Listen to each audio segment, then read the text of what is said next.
Hello friends, welcome all of you in quality in facts. दोस्तों, आज की इस वीडियो में डिस्कस करने वाला हूँ धर्मशास्त्र को, और इसमें मैं पहले वाला डिस्क्रिप्टिव मेथड आपके सामने यूज़ नहीं करूँगा जो इससे पहले के इंडियन थिंकर्स के ऊपर मैंने यूज़ किया है। अपने नोट्स को ही मैंने डिस्क्राइब किया है। यहाँ पे फ्रेमवर्क में थोड़ा चेंज कर रहा हूँ, तो अगर आपको इसके नोट्स चाहिए तो आप डिस्क्रिप्शन से उसको डाउनलोड कर सकते हैं। तो सबसे पहले आज की इस वीडियो में हम क्या जानने वाले हैं, क्या सीखने वाले हैं। धर्मशास्त्र क्या है, धर्मशास्त्र क्यों है, वाय धर्मशास्त्र, धर्मशास्त्र की इंपॉर्टेंस क्या है, ये एनटीए नेट के सिलेबस में धर्मशास्त्र को क्यों लगाया गया है, धर्मशास्त्र से किस टाइप के क्वेश्चन आएंगे, और सबसे इंपॉर्टेंट चीज टाइप्स ऑफ धर्मशास्त्र, कि धर्मशास्त्र कितने प्रकार का है, क्या क्या आपने उसमें पढ़ना है, ये सब कुछ हम इस वीडियो में डिटेल में समझने की कोशिश करेंगे। धर्मशास्त्र क्या है उसको समझने से पहले भिखु पारिक की हमें एक थ्योरी को समझना पड़ेगा। भिखु पारिक ने इंडियन कल्चर के ऊपर स्टडी की है। भिखु पारिक मल्टी कल्चरलिज्म से जुड़े हैं। जब इन्होंने इंडियन मल्टी कल्चरलिज्म की स्टडी की तो इन्होंने पाया हिंदू संस्कृति धर्म और अर्थ पर टिकी है। यानी हिंदू जो कल्चर है उसके दो आधार स्तंभ इन्होंने बताए हैं, वो है धर्म तथा अर्थ। भारत में राजनीति की जड़ें धर्म में टिकी हुई है, ठीक है। कुछ लोगों को भगवान के नाम पर उच्च और कुछ लोगों को नीच बनाया गया है। ऊंच और नीच की जो ये परंपरा है ये धर्म और अर्थ के ऊपर टिकी हुई है। धर्म के आधार पर कुछ लोगों को अर्थ से विहीन कर दिया है, अर्थ से अलग कर दिया है, और कुछ लोगों को अर्थ यानी मनी रखने की उन्हें परमिशन दी गई है। तो इंडियन कल्चर को जो आप डीपली स्टडी करोगे, मनुस्मृति को आप डीपली स्टडी करोगे, दूसरे जितने भी आपके धार्मिक ग्रंथ है, वेदास है, उपनिषद है, स्मृतियां हैं, तो उसमें आप पाएंगे कि इंडियन जो कल्चर है वो धर्म और अर्थ के ऊपर टिका है। तो इसको आप कैसे समझ सकते हैं? आपका धर्म बनाया गया है हिंदू धर्म। हिंदू धर्म में क्या है, डिवीजन कर दिया गया है क्लासेस का, 4 भागों में, वेदास के अंदर 4 भागों में इंडियन सोसाइटी को डिवाइड कर दिया गया था। और डिवाइड किस आधार पे हुआ था? अर्थ के आधार पर, इकोनॉमिक्स के आधार पे, कि जो ब्राह्मण है वो शिक्षा का काम करेंगे, क्षत्रिय है वो युद्धों में अपना काम करेंगे, क्षत्रिय धर्म निभाएंगे, वैश्य है व्यापार करेंगे, और शूद्र है वो सेवा करेंगे। तो ये जो धर्म है ये अर्थ और धर्म दोनों एक दूसरे के साथ जुड़े हुए हैं। आगे चल के आप देखोगे उत्तर ऋग्वेद काल में ये जातियों में डिवाइड हो जाता है। फिर जातियां भी धर्म अर्थ के साथ कनेक्टेड है। इस तरीके से भिखु पारिक ने स्टडी की है। आगे भिखु पारिक कहते हैं धर्म जो है ये एक जीने का तरीका होता है। सभी को पता है धर्म एक जीने का तरीका है। हम अपने रिचुअल फॉलो करते हैं, हमारे अलग अलग संस्कार होते हैं जो कि जीवन के हर पड़ाव पर लागू होते हैं। तो भिखु पारिक कहते हैं धर्म एक जीवन जीने का तरीका है इंडिविजुअल पर्सन के लिए। लेकिन जब हम धर्म को डीपली स्टडी करते हैं तो हम पाते हैं धर्म जीवन जीने के तरीके से विपरीत जीवन को नियमित और नियंत्रित करने के तरीके में तब्दील हो जाता है। इसको आप कैसे समझ सकते हैं? पहला उदाहरण आप ले लीजिए। धर्म एक जीवन जीने का तरीका है। एक औरत है, उसकी शादी होती है, शादी के बाद उसका पति मर जाता है, वो विधवा हो जाती है, ठीक है।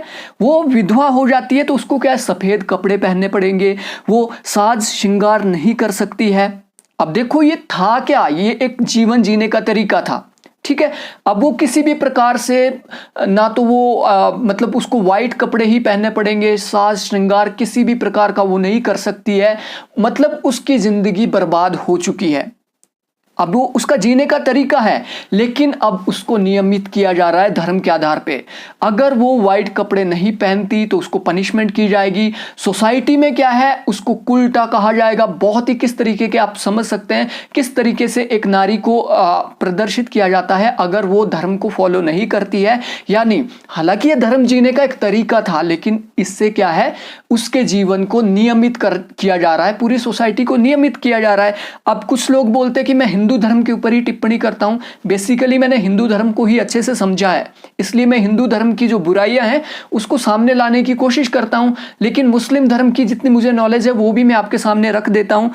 तो लाइक ये 3 तलाक का जो मुद्दा चला हुआ था इंडिया में, मुस्लिम सोसाइटी के अंदर 3 तलाक का जो मुद्दा है ये इंडिविजुअल से रिलेटेड है, 2 व्यक्तियों से ये रिलेटेड है। अगर उनके विचार नहीं मिल रहे हैं एक दूसरे के साथ तो वो एक दूसरे को तलाक दे सकते हैं। हालांकि ये क्या है, ये जीवन जीने का एक तरीका है। अगर वो दोनों एक दूसरे के साथ खुश नहीं है तो एक दूसरे को तलाक दे सकते हैं। लेकिन ये क्या है, जीवन नियमित करने का तरीका बन गया है। ये एक पॉलिटिक्स का तरीका बन गया है कि अगर किसी ने 3 बार तलाक तलाक तलाक कुछ टाइम पीरियड के अंदर कह दिया तो उसको तलाक देना पड़ेगा। उसके बाद औरत का किसी भी प्रकार का उस पुरुष के ऊपर कोई नियंत्रण नहीं रहेगा और वो औरत एक प्रकार से क्या है, बर्बाद हो जाएगी। ठीक है, तो जीवन जीने के तरीके से ये जीवन नियमित करने का तरीका बन गया है। इसलिए धर्मशास्त्र मोस्ट इंपॉर्टेंट हो जाता है स्टडी करने के लिए, क्योंकि धर्म के द्वारा ही हमारी राजनीति संचालित हो रही है, धर्म के द्वारा ही हमारी सोसाइटी नियमित हो रही है। इसलिए हमें धर्मशास्त्र पढ़ने की जरूरत पड़ी। अब हमारे सामने यहाँ पे 3-4 क्वेश्चन उभर के आते हैं। पहला क्वेश्चन, व्हाट इज धर्मशास्त्र, धर्मशास्त्र क्या है। उसके बाद वाई धर्मशास्त्र, कि धर्मशास्त्र क्यों है और क्या उसकी इंपॉर्टेंस है। उसके पॉजिटिव और नेगेटिव पॉइंट क्या है धर्मशास्त्र के। उसके बाद कि धर्मशास्त्र के टाइप्स क्या है, कितने टाइप्स के धर्म है। लेकिन हम एक कंपैरेटिव स्टडी करेंगे, साथ में हम क्या है कॉम्पिटिटिव एग्जाम के लिए यहाँ पे स्टडी कर रहे हैं। तो हमारे दिमाग में एक चीज़ क्लियर होनी चाहिए कि धर्मशास्त्र हम पढ़ तो रहे हैं, इससे किस टाइप के क्वेश्चन आने की संभावना है। तो एक एक करके इन क्वेश्चंस के आंसर ढूंढने की कोशिश करते हैं। सबसे पहला है, व्हाट इज धर्मशास्त्र। तो दोस्तों, धर्म शब्द की उत्पत्ति ध्री धातु से हुई है। संस्कृत के शब्द ध्री धातु से हुई है, जिसका अर्थ होता है धारण करना, धारण करना या अपनाना। सामान्य शब्दों में धर्म से अभिप्राय जीवन की पद्धति से है, जबकि शास्त्र से अभिप्राय मनुष्य के जीवन के विभिन्न पहलुओं को किन्हीं मानदंडों के आधार पर नियमित करने से संबंधित नियमों के ग्रंथों से है। ठीक है, अब देखिए, शस्त्र और शास्त्र 2 अलग अलग चीजें हैं। हम जब एंशियंट इंडियन पॉलिटिकल थिंकर को पढ़ते हैं, लाइक मनु को पढ़ते हैं, कौटिल्य को पढ़ते हैं, शुक्रनीति को पढ़ते हैं, तो उसमें हम क्या है, अर्थ, काम, मोक्ष और दंड को पढ़ते हैं। ठीक है, तो 2 चीजें आपको क्लियर होनी चाहिए, शस्त्र और शास्त्र में क्या अंतर है। तो प्राचीन काल में बोला जाता था कि हमारी जो ह्यूमन सोसाइटी है उसमें अगर हमने शांति बनाए रखनी है, उसमें हमने अगर व्यवस्था बनाए रखनी है, तो वो शस्त्रों के आधार पे हम उसको नहीं बना सकते हैं। ओनली शस्त्रों के आधार पे, शस्त्रों का मतलब है दंड के आधार पे, सेना के आधार पे हम क्या है नहीं बना सकते हैं शांति समाज के अंदर। तो शस्त्रों के साथ साथ हमें क्या है, शास्त्रों की भी जरूरत पड़ती है। शस्त्र से क्या होगा, आप दंड देंगे। शास्त्र से क्या होगा, आप उनके जीवन को कंट्रोल करेंगे, उनके मनोविज्ञान को कंट्रोल करोगे और उनका मनोविज्ञान उस तरीके से आप निर्धारित करोगे जो सोसाइटी के लिए बेनिफिशियल हो। ठीक है, तो शस्त्र और शास्त्र एक तरीके की चीजें हैं। शास्त्र होता है जिसके द्वारा आप मनुष्यों के व्यवहार को सोसाइटी के अंदर नियंत्रित करते हैं। तो धर्म का मतलब हुआ धारण करना, किसी स्पेसिफिक आइडियोलॉजी को धारण करना, और शास्त्र का मतलब हुआ किन्हीं व्यक्तियों के माइंड्स को कंट्रोल करना, उनके व्यवहार को कंट्रोल करना। तो ये तो मैंने आपको बताया क्रिटिकली धर्मशास्त्र होता क्या है। अगर हम इसको डिक्शनरी के हिसाब से बात करें, इसकी डेफिनेशन के हिसाब से बात करें, जो हिंदू धर्म के अंदर इसकी डेफिनेशन दी गई है धर्मशास्त्र की, तो धर्मशास्त्र एक संस्कृत भाषा का शब्द है जिसका अर्थ होता है पवित्र कानून या उचित आचरण का विज्ञान। पवित्र कानून जो भगवान ने बनाया है और उचित आचरण का विज्ञान। विज्ञान मतलब इसी के हिसाब से चलना है। विज्ञान का मतलब कि इसके अतिरिक्त कोई अन्य साधन जीवन जीने का नहीं है, अच्छा साधन जीवन जीने का नहीं है। तो ये पवित्र कानून और आचरण का विज्ञान है धर्मशास्त्रों के अनुसार। अब देखिए, धर्मशास्त्र आपने समझ लिया, लेकिन धर्मशास्त्र एक कानून नहीं है। जैसा कानून आज के टाइम पे हम देखते हैं लीगल कानून, जिसके लिए आप पनिशमेंट कर सकते हैं, जिसके लिए आप जेल में डाल सकते हैं उसके उल्लंघन के लिए, उस तरीके से धर्मशास्त्र का कानून कानून नहीं है।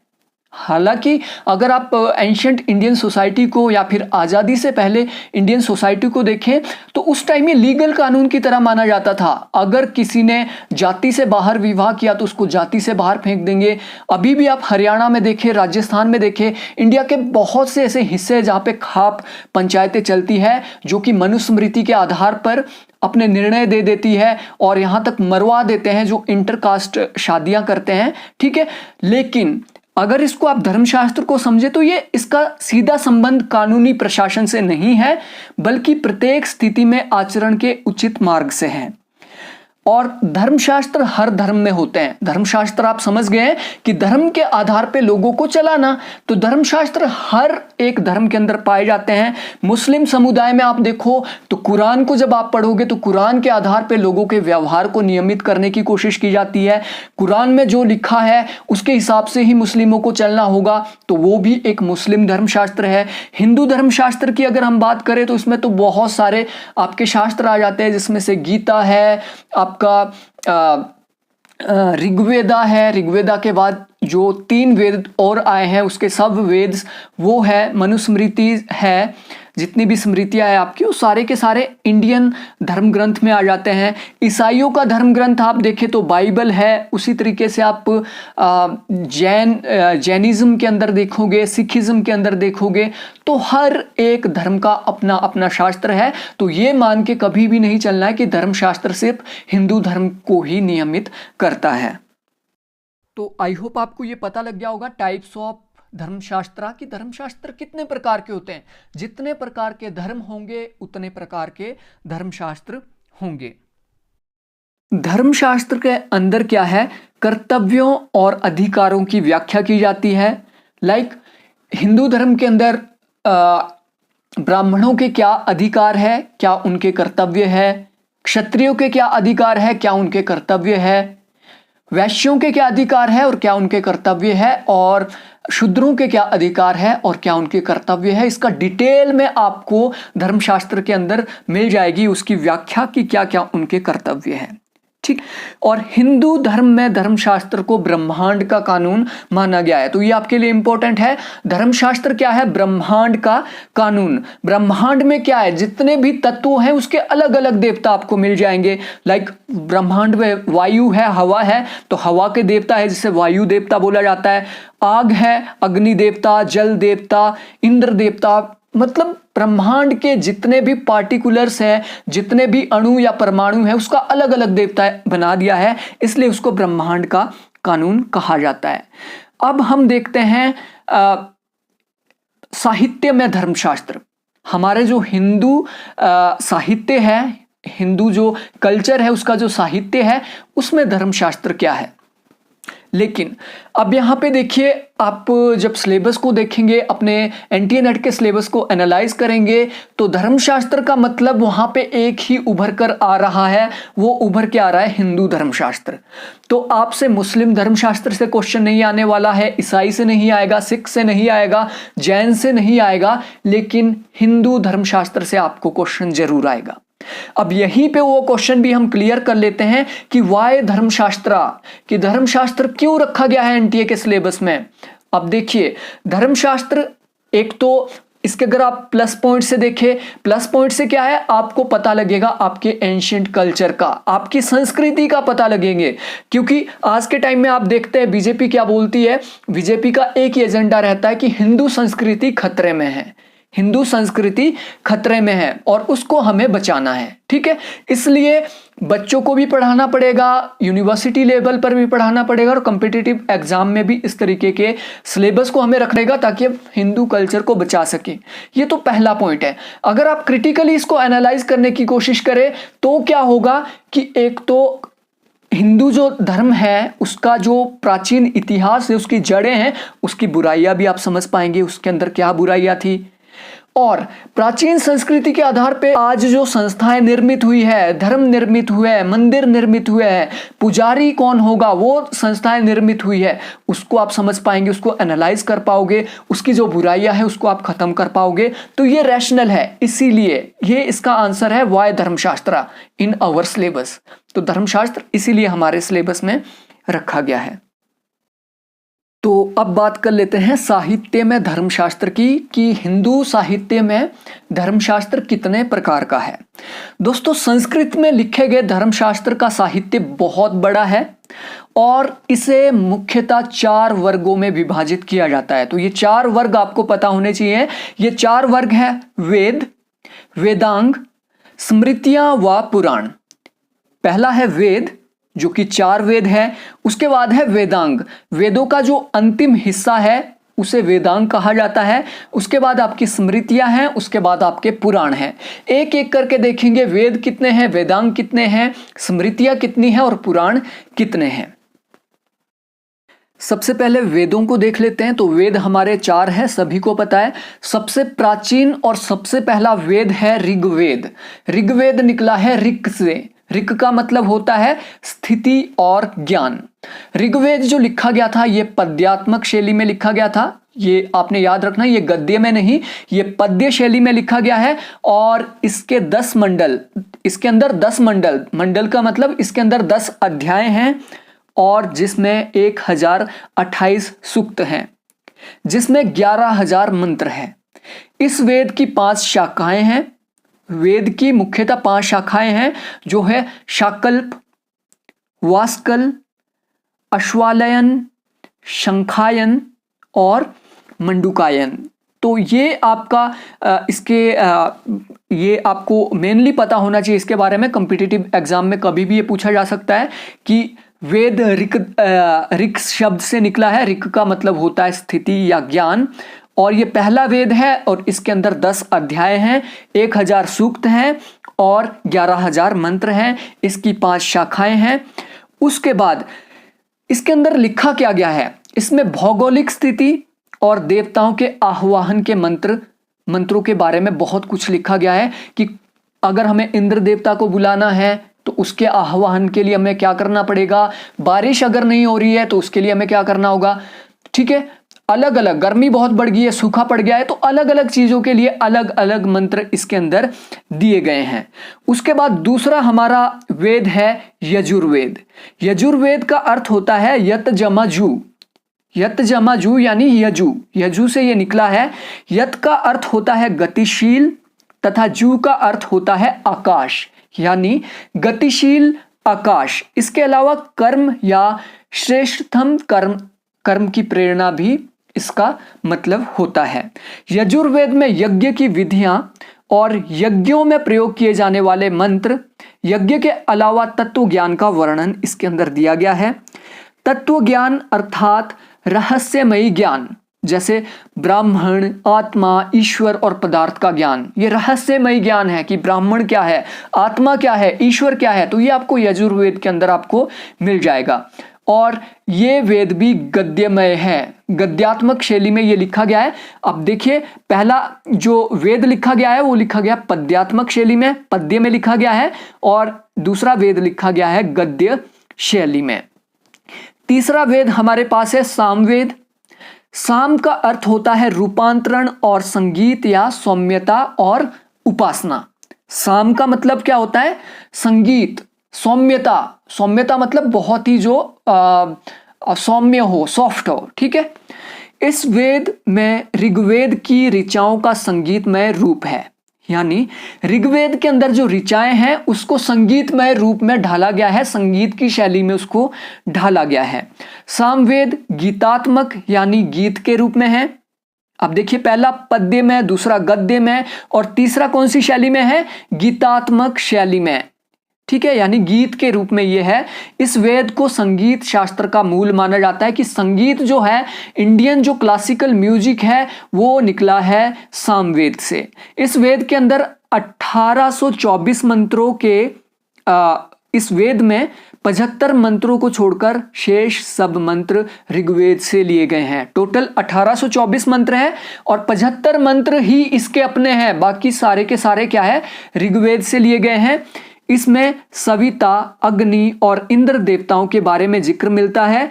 इसमें मुख्य रूप से 3 शाखाएं और 75 ऋचाएं हैं। फोर्थ जो वेद है वो है अथर्व वेद। अथर्व निकला है थर्व से, अथर्व वेद निकला है थर्व। थर्व का मतलब होता है कंपन, ठीक है, थर्व का मतलब होता है कंपन और अथर्व का मतलब होता है अकंपन। थर्व का मतलब क्या हो गया, कंपन, अथर्व का मतलब हुआ अकंपन, यानी कंपन नहीं होना, डर नहीं लगना, उस तरीके का। तो इसमें लिखा गया है, ज्ञान से श्रेष्ठ कर्म करते हुए जो परमात्मा की उपासना में लीन रहता है वही अकंप बुद्धि को प्राप्त करता है। अकंप बुद्धि मतलब जो बुद्धि डरती नहीं है किसी भी चीज से, भूत से, प्रेत से, मृत्यु से, उसके बारे में, यानी जो व्यक्ति मोक्ष धारण करना चाहता है उसके बारे में अथर्व वेद के अंदर पूरी जानकारी दी गई है।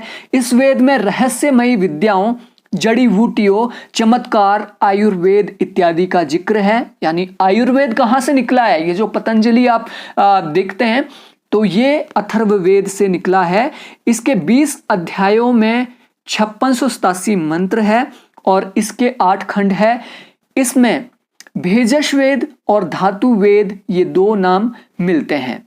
अब ये हमारे 4 वेद कंप्लीट हो गए। वेद के बाद मैंने आपको बोला था वेदांग। वेदांग को उपनिषद भी बोला जाता है, वेदांग को उपनिषद भी बोला जाता है, ये चीज आपको क्लियर होनी चाहिए। वैदिक साहित्य के अंतिम भाग को उपनिषद कहा जाता है। इसमें हिंदू प्रणाली के तर्क को, यानी हिंदू प्रणाली के जो तर्क है, हिंदू प्रणाली की जो फिलॉसफी है, दर्शन है, उसकी व्याख्या इसमें मिलती है। और इनमें कुल 12 उपनिषद शामिल है। उपनिषद कितने हैं, टोटल 12 उपनिषद हमारे पास है। सबसे पहला है ईशावास्य उपनिषद, उसके बाद है कैन, फिर है कट, फिर है प्रश्न, मुंडक, मांडुक्य, ऐतरेय, तैत्तिरेय, श्वेताश्वर, छांदोग्य, बृहदारण्यक व कौशिकी उपनिषद। तो ये 12 उपनिषद हमारे पास है और इन्हें वेदांग भी कहा जाता है। इनको डिटेल में आपके सामने नहीं रख रहा हूं क्योंकि मुझे नहीं लगता कि इतने डिटेल में इनसे क्वेश्चन आएगा कि किस उपनिषद के अंदर क्या दिया गया है। उसके बाद तीसरा, टोटल मैंने आपको 4 बताया था, वेद, वेदांग, स्मृतियां और पुराण। तो तीसरा है स्मृतियां। वेदों के बारे में स्मृतियों को हिंदू का वेदों के बाद, जो वेद हमारे हैं, वेदों के बाद स्मृतियों को हिंदुओं का प्रमुख ग्रंथ माना गया है, लेकिन इसे धर्म ग्रंथ का दर्जा नहीं दिया गया है। इसका कारण क्या है, जो स्मृतियां हैं लाइक मनुस्मृति, इन्हें भी धर्म ग्रंथ का दर्जा नहीं दिया गया है। तो इसको देख लेते हैं कि इसे क्यों नहीं दिया गया है धर्म ग्रंथ का दर्जा। तो देख लीजिए, जो धर्म ग्रंथ है, धर्म ग्रंथ तो वेद ही है। वेदों का सार उपनिषद और उपनिषदों का सार गीता है, ठीक है। धर्म ग्रंथ तो वेद ही है, वेदों का सार उपनिषद और उपनिषदों का सार क्या है, गीता। स्मृतियों को श्रुति के अंतर्गत नहीं माना जाता है। श्रुति मतलब जो कि किसी ने सुनी है, ठीक है, सुनी सुनाई बातें। स्मृतियों को प्रमुख ऋषियों और राजा मनु ने लिखा है। मुख्यतः स्मृतियां 18 मानी गई है। मनुस्मृति में वेद सम्मत वाणी का खुलासा किया गया है। वेद को कोई अच्छे से समझाता है तो वो है स्मृतियां। हालांकि स्मृतियों में वेदों के अलावा भी कुछ अन्य बातें लिखी गई है जो वेदानुसार नहीं है, वेद अनुसार जो नहीं है, वेदों के अनुसार जो नहीं है, ठीक है।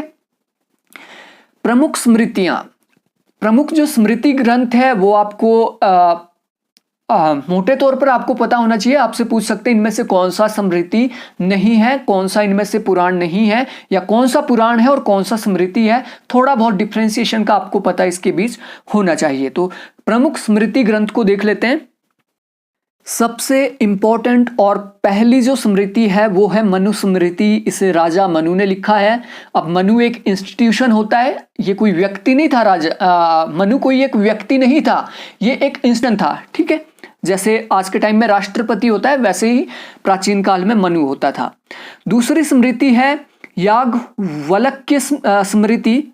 तीसरी है पराशर स्मृति, आपस्तंभ स्मृति। नेक्स्ट है नारद स्मृति, अत्रि, विष्णु, हरित, ओशनासी, अंगिरा, उष्णस, यम, कात्यायन, उम्रत, बृहस्पति, व्यास, दक्ष, गौतम, विशिष्ट, संवर्त, शंख, गार्गेय, देवल, शर्तातय और शातातप स्मृति। तो ये है टोटल हमारी स्मृतियां, और मनुस्मृति इन सभी स्मृतियों में प्रमुख है, जिसे हिंदू धर्म के संविधान की तरह माना जाता है या प्राचीन काल में माना जाता था। अभी भी माना जाता है। जो कट्टर हिंदू है उसको हमारे कॉन्स्टिट्यूशन से ज़्यादा वो मनुस्मृति को अपना संविधान मानते हैं।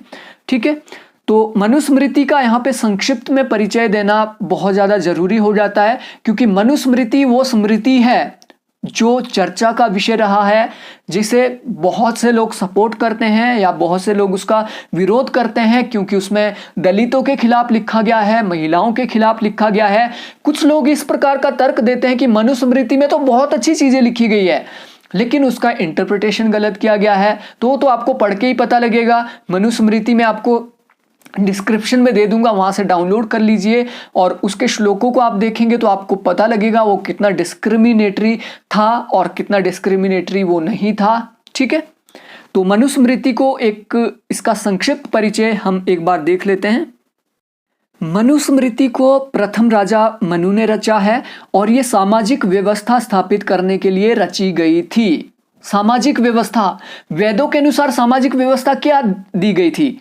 यानी ब्रह्मा के जो सिर से निकले हैं वो करेंगे पढ़ाई लिखाई का काम, यज्ञ का काम, पूजा पाठ का काम।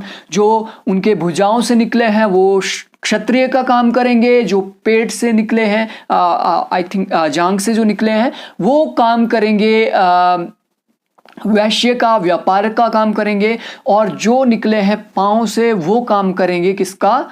सेवा करने का। ये जो बाकी के तीन ऊपरी वर्ण हैं उनकी सेवा करेंगे।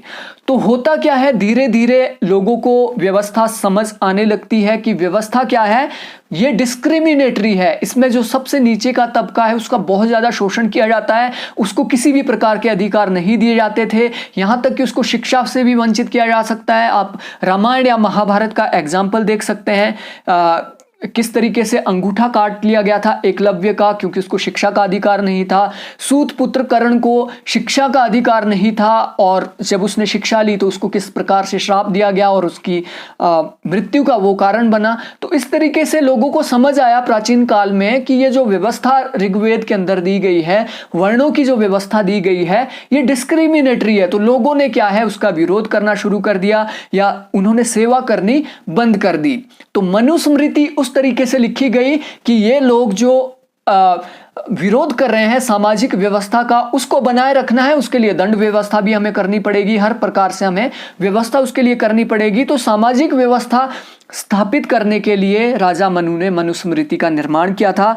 इसमें टोटल कुल इसमें 12 अध्याय हैं, जिनमें 2684 श्लोक है। कुछ संस्करणों में श्लोकों की संख्या 2964 है। अब टोटल तो 2684 है, लेकिन जो एडिशन इसकी अलग अलग आई है उसमें 2964 भी है, जो कि 18वीं और 19वीं शताब्दी में जोड़े गए हैं, ऐसा माना जाता है। पहले अध्याय में, अब अध्यायवार इसका अध्ययन आप अगर करेंगे तो आप मेनली आपको पता होना चाहिए कि इसके पहले अध्याय में क्या है और पहले से लेके 12वें तक इसमें क्या है। पहले अध्याय में प्रकृति के निर्माण, 4 युगों, 4 वर्णों, उनके पेशों के बारे में लिखा गया है और ब्राह्मण की महानता को इसके अंदर व्याख्यात किया गया है। दूसरा अध्याय रिलेटेड है ब्रह्मचार्य से। ठीक है, ब्रह्मचार्य जो होता है उसके बारे में, मालिक की सेवा कैसे की जानी चाहिए उसके बारे में इसके अंदर आपको मिलेगा।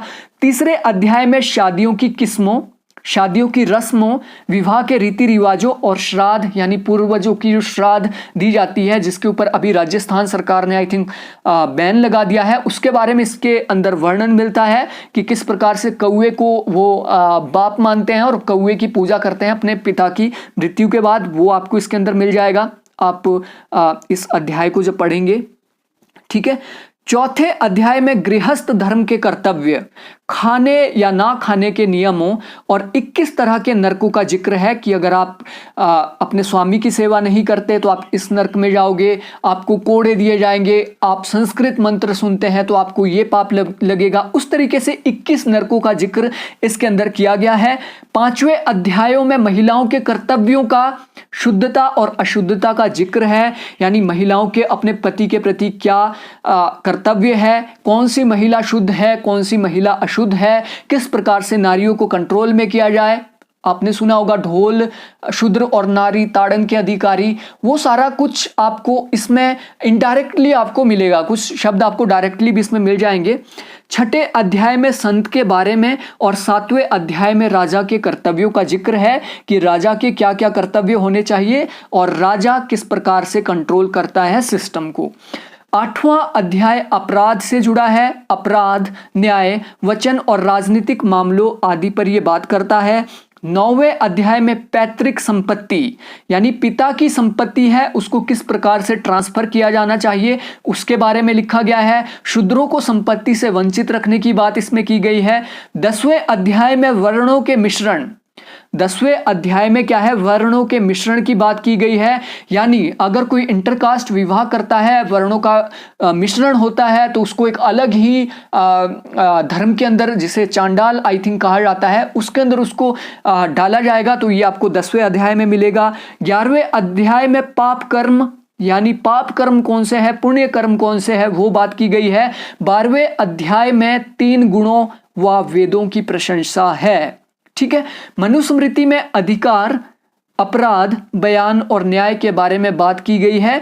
यह वर्तमान समय की आईपीसी और सीआरपीसी की तरह लिखा गया है। इंडियन पेनल कोड जिसको बोला जाता है 1982 के आसपास, 1882 के आसपास इंडियन पेनल कोड जो लागू हुआ है, 82 की 60 के आसपास, मुझे याद नहीं आ रहा, आप एक बार इसको गूगल कर लीजिएगा। आई थिंक 1960-61 में होगा ये आईपीसी। ठीक है, उसकी तरह ये लिखा गया है। तो ये हो गया हमारे 3 वेद, वेदांग और स्मृतियां। चौथा जो धर्मशास्त्र के अंदर हमारा आता है इंडियन साहित्य के अंदर, वो है पुराण। पुराण शब्द का अर्थ है पुराना। ठीक है, पुराण शब्द का मतलब होता है पुराना, ओल्ड, इसलिए प्राचीन साहित्य को पुराण कहा जाता है। पुराण वैदिक साहित्य के अंग जो वेदों को लिखने के बाद लिखे गए हैं। प्राचीन ब्राह्मण हिंदू ग्रंथों को छुपा कर रखते थे, इसके कारण क्षत्रियों ने नए ग्रंथों का निर्माण कर लिया। अब इसको आप समझ लीजिए, प्राचीन ग्रंथों को क्या है, ब्राह्मण छुपा के रखते थे जितने भी वेद थे, क्योंकि उनका मानना था कि वेदों को ब्रह्मा ने लिखा है। ठीक है, ब्रह्मा की वो वाणी से लिखा गया है। अगर इसको क्षत्रिय पढ़ते हैं, इसको वैश्य पढ़ लेंगे, शूद्र पढ़ लेंगे तो ये अपवित्र हो जाएंगे और इसकी शक्तियां खत्म हो जाएगी, इस तरीके की मान्यता थी। इसलिए ब्राह्मण क्या है, वेदों को छुपा के रखते थे। और शक्तिशाली तो कौन होगा, आपको पता ही है, शक्तिशाली जिसके पास शक्ति होगी, जिसके पास भुजबल होगा, वो शक्तिशाली होगा। तो राजकाज किसके पास था, क्षत्रियों के पास था। तो ब्राह्मणों को डर था कहीं क्षत्रिय ये धर्म ग्रंथ लेना जाए और इसकी जो प्राइवेसी है, इसकी जो सीक्रेसी है, इसकी जो पवित्रता है, वो कहीं खत्म ना हो जाए। तो क्षत्रियों ने क्या किया, राजाओं ने क्या किया, नए ग्रंथों की रचना कर दी। ठीक है, जिसे इन्होंने पुराणों का नाम दिया। इसमें भी कर्म कांडों और विष्णु के विभिन्न अवतारों की आपको जानकारी मिलती है। पुराणों की कुल संख्या 18 है, जबकि उप पुराणों की संख्या 24 बताई गई है। तो पुराणों को भी 2 भागों में डिवाइड किया गया है, पुराण और उप पुराण। 18 आपके पुराण हैं और 24 उप पुराण हैं। ठीक है, जो 18 पुराण हैं इनको महापुराण भी कहा जाता है। ठीक है, महापुराणों के नाम मैं आपको बता दूं, इसको आपने बेसिकली आपको बस इसको देखना है एक बार, आपको ये याद हो जाएंगे, ज्यादा टफ नहीं है। लाइक ब्रह्मा पुराण, पद्म पुराण, विष्णु पुराण, शिव पुराण, भागवत पुराण, नारद पुराण, मार्कंडेय पुराण, अग्नि पुराण, भविष्य पुराण, ब्रह्मा विवर्त पुराण, लिंग पुराण, वराह पुराण, स्कंद पुराण, वामन पुराण, कुर्म पुराण, मत्स्य पुराण, गरुड़ पुराण और ब्रह्मांड पुराण। तो ये विष्णु के विभिन्न विभिन्न अवतारों के बारे में भी इसमें आपको डिटेल में चर्चा मिल जाएगी कि जो विष्णु ने विभिन्न विभिन्न अवतार पृथ्वी के ऊपर लिए हैं वो किन किन रूपों के अंदर लिए गए हैं, तो वो आपको महापुराणों के अंदर मिलेगा। ठीक है, अब देखिए, क्योंकि धर्मशास्त्र हमारे सिलेबस में लग चुका है तो कुछ लोग धर्मशास्त्र के ऊपर रिसर्च करना चाहेंगे, उसके ऊपर आर्टिकल्स लिखना चाहेंगे, तो उसके बारे में आपको क्या है, आधुनिक धर्मशास्त्र के बारे में पता होना चाहिए कि आधुनिक धर्मशास्त्र के ऊपर हमारे पास कौन कौन से ग्रंथ है जिसको हम स्टडी करें। तो आधुनिक धर्मशास्त्र की अगर बात करें तो भारत रत्न पांडुरंग वामन काणे, ये नाम आप लिख लीजिए, भारत रत्न इनको मिला है, इनका नाम है पांडुरंग वामन काणे। धर्मशास्त्र के ऊपर ये 1906 से लेके काम कर रहे थे। इनमें धर्मशास्त्र का इतिहास सबसे महत्वपूर्ण और प्रसिद्ध है। इन्होंने धर्मशास्त्र का इतिहास नामक एक ग्रंथ लिखा है और ये 5 भागों में प्रकाशित किया गया है, जिसमें 6500 पृष्ठ है। 6500 पृष्ठों का ये ग्रंथ भारतीय धर्मशास्त्र का विश्वकोश कहलाता है। इसमें ईस्वी 600 पूर्व से लेकर 1800 ईस्वी तक की भारत की विभिन्न धार्मिक प्रवृत्तियों का प्रामाणिक विवेचन प्रस्तुत किया गया है। प्रामाणिक मतलब ये रेफरेंस के साथ आपको मिलेगा, जो भी इन्होंने 600 ईसा पूर्व बिफोर क्राइस्ट से लेके 1800 ईस्वी तक के भारत में किस तरीके से धर्म में परिवर्तन हुआ और उसकी प्रवृत्तियों में परिवर्तन हुआ, उसके बारे में इन्होंने बात की है। हिंदू विधि और आचार विचार संबंधी उनका कुल प्रकाशित साहित्य 20,000 पृष्ठों से अधिक का रहा है। तो धर्मशास्त्र को कोई समझना चाहते हैं तो भारत रत्न पांडुरंग वामन काणे के धर्मशास्त्र को समझ सकते हैं, धर्मशास्त्र के इतिहास को और उनके साहित्य को वो पढ़ सकते हैं। अब देखते हैं धर्मशास्त्रों में वर्णित प्रमुख सिद्धांत। तो सिद्धांतों से भी क्वेश्चन आ सकते हैं, लाइक राज्य के बारे में धर्मशास्त्र क्या बोलते हैं, सोशल ऑर्डर के बारे में धर्मशास्त्र क्या बोलते हैं, उसके बारे में आपसे क्वेश्चन पूछे जा सकते हैं। तो देखते हैं धर्मशास्त्रों में वर्णित प्रमुख सिद्धांत। सबसे पहला सिद्धांत है राज्य उत्पत्ति का सिद्धांत। राज्य की उत्पत्ति के संबंध में मनुस्मृति में देवीय सिद्धांत को प्रतिपादित किया गया है। धर्मशास्त्र के अनुसार पृथ्वी का संचालन त्रिदेवों से हुआ है। 3 देवता है जिनसे पृथ्वी का संचालन हुआ है। पृथ्वी की उत्पत्ति हुई है ब्रह्मा से, उसका विकास व सृजन किया है विष्णु ने, और पृथ्वी का नाश करते हैं भगवान शिव। ठीक है, राज्य का निर्माण भगवान की इच्छा से होता है। मनु को पृथ्वी व राज्य का पहला राजा माना गया है।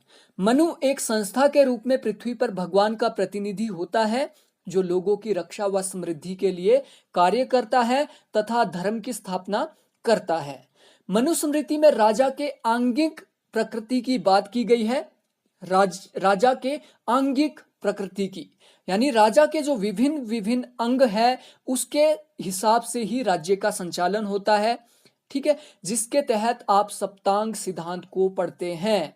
जैसे राज्य के 7 अंग है स्वामी। अब राजा जो है, राजा के अंगों की कल्पना की गई है, राज्य के अंगों की स्वामी। स्वामी का मतलब होता है राजा। तो इसको मनु के सिर से इसकी तुलना की गई है। ठीक है, मनु के सिर से इसकी तुलना की गई है। उसके बाद होता है अमात्य, पुर, जनपद, कोष, दंड व मित्र। तो ये 7 प्रकार के इन्होंने अंगों की बात की है राज्य के। ठीक है, मनु के अनुसार राज्य के सभी अंगों का समान महत्व है और कौटिल्य ने भी सप्तांग सिद्धांत मनु से ही लिया था। तो यहाँ पे कंफ्यूज नहीं होना कि सप्तांग सिद्धांत तो कौटिल्य ने दिया है, तो कौटिल्य ने मनु से ही सप्तांग सिद्धांत लिया था। ठीक है, धर्मशास्त्र में कहा गया है कि हर हाल में धर्म की स्थापना होनी चाहिए। धर्म के अभाव में मत्स्य न्याय की स्थापना हो जाती है, इसलिए मनु ने धर्म बनाए रखने के लिए दंड व्यवस्था की भी बात की। यानी जो 4 वर्णों से बाहर जाता है उसके लिए दंडों की व्यवस्था है। 4 दंडों की व्याख्या उन्होंने अपने मनुस्मृति में की है। पहला दंड है वाकदंड, दूसरा है धिग्दंड, तीसरा है अर्थदंड और चौथा है भौतिक दंड। ठीक है, वाकदंड का मतलब जो होता है उसको इस तरीके से जलील करना कि वो दोबारा उस तरीके का कानून तोड़ने की कोशिश ना करे। अर्थदंड का मतलब उसके ऊपर आर्थिक जुर्माना लगाया जाएगा। भौतिक दंड जो होता है, भौतिक फिजिकली उसको हरास किया जाएगा, उसको कोड़े मारे जाएंगे, उसके कान में शीशा पिघलाया जाएगा। इस तरीके के दंडों की इसमें बात की गई है। धिग दंड आपने देख लेना है। I am not clear about it कि धिग दंड क्या है। ध्यान रहे, राजा धर्म से ऊपर नहीं, धर्म के अधीन होता है। ये मोस्ट इंपॉर्टेंट चीज आपको यहाँ पे मिलेगी कि जो राजा है वो निरंकुश नहीं है, वो धर्म के अधीन है। अब क्योंकि ये जो मनुस्मृति लिखी गई है ब्राह्मणों ने लिखी है, राजा एक क्षत्रिय है, तो यहाँ भी ब्राह्मणों का वर्चस्व रहेगा। जो राजा है वो धर्म के अधीन रहेगा। तो दूसरा सिद्धांत, ये राज्य की उत्पत्ति का सिद्धांत था। दूसरा है जीवन आचरण के सिद्धांत। धर्मशास्त्र ने मनुष्य के जीवन को 4 आश्रमों में विभाजित किया है। जीवन के जो आचरण है उसको 4 भागों में इन्होंने विभक्त किया है, जिसका पालन करना प्रजा का कर्तव्य तथा राज्य उसे लागू करेगा। तो पहला है ब्रह्मचर्य आश्रम। ब्रह्मचर्य आश्रम, ब्रह्मचर्य आश्रम जो चलता है वो 0 से 25 वर्ष की उम्र तक चलता है। इसके अंदर एजुकेशन प्राप्त की जाएगी, इसमें किसी भी प्रकार के मोह माया में नहीं पढ़ा जाएगा। और ये 0 से लेके, जन्म से लेके 25 वर्ष तक चलती है। दूसरा आश्रम इन्होंने बताया गृहस्थ आश्रम। इसके अंदर व्यक्ति शादी करेगा और अपना वैवाहिक जीवन वो चलाएगा। तीसरा जो है वो है वानप्रस्थ आश्रम, जो कि 50 से लेके 75 वर्ष तक चलेगा। और चौथा है संन्यास आश्रम, जो 75 वर्ष से लेके 100 वर्ष तक चलेगा। तो वानप्रस्थ आश्रम के अंदर क्या होगा? वान का मतलब होता है वन की ओर गमन करना, यानी जंगल की ओर जाना, जंगल में प्रार्थना करना, विभिन्न देवताओं के जो भी उनके पूज्य हैं उनकी प्रार्थना करना। और चौथा संन्यास आश्रम, यानी सभी प्रकार के मोह माया से अलग होकर भगवान की सेवा में, भगवान के ध्यान में लीन हो जाना और मोक्ष प्राप्ति के लिए कोशिश करना। धर्मशास्त्र के अनुसार 4 प्रकार के वर्ण तथा व्यक्ति के 4 पुरुषार्थ या जीवन लक्ष्य होते हैं। धर्मशास्त्र में 4 प्रकार के वर्ण आपको पता ही है कौन कौन से हैं। व्यक्ति के जो 4 पुरुषार्थ, यानी पुरुषार्थ का मतलब होता है जीवन के लक्ष्य। तो व्यक्ति के जीवन के 4 लक्ष्य होते हैं। वो है धर्म, पुरुषार्थ। पहला पुरुषार्थ होता है धर्म को प्राप्त करना। दूसरा होता है अर्थ को प्राप्त करना, अर्थ मतलब मनी, इकोनॉमी। तीसरा होता है काम को प्राप्त करना, काम यानी वैवाहिक जीवन। और चौथा होता है मोक्ष को प्राप्त करना। तो व्यक्तियों के 4 इन्होंने क्या बोले हैं? पुरुषार्थ या जीवन के लक्ष्य। अब देखिए जो 4 वर्ण है, ब्राह्मण, क्षत्रिय, वैश्य और शूद्र। भिक्षु पारिक ने वर्ण व्यवस्था के संबंध में कहा है कि धर्मशास्त्र की सामाजिक व्यवस्था विषमता मूलक है। विषमता मूलक मतलब ये डिफरेंशिएशन करती है डिफरेंट लोगों के अंदर। ठीक है, अब सबसे लास्ट में हमने देखना है धर्मशास्त्र का आलोचनात्मक मूल्यांकन। अब धर्मशास्त्र को ना ही हमने ज्यादा क्रिटिसाइज करना है, ना ही ज्यादा अप्रिशिएट करना है। ठीक है, धर्मशास्त्र को इवेल्युएट करना है, उसके बाद ही उसके बारे में हमने बात करनी है।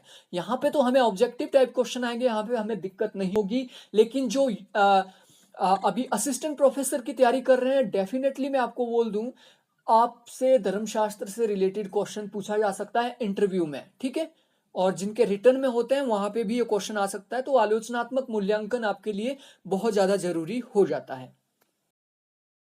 दोस्तों, वर्तमान युग लोकतंत्र, समानता और संविधान का युग है, जबकि धर्मशास्त्र में राजतंत्र व विषमता परिलक्षित होती है। विषमता मतलब डिफरेंट लोगों के बीच इन्होंने क्या है?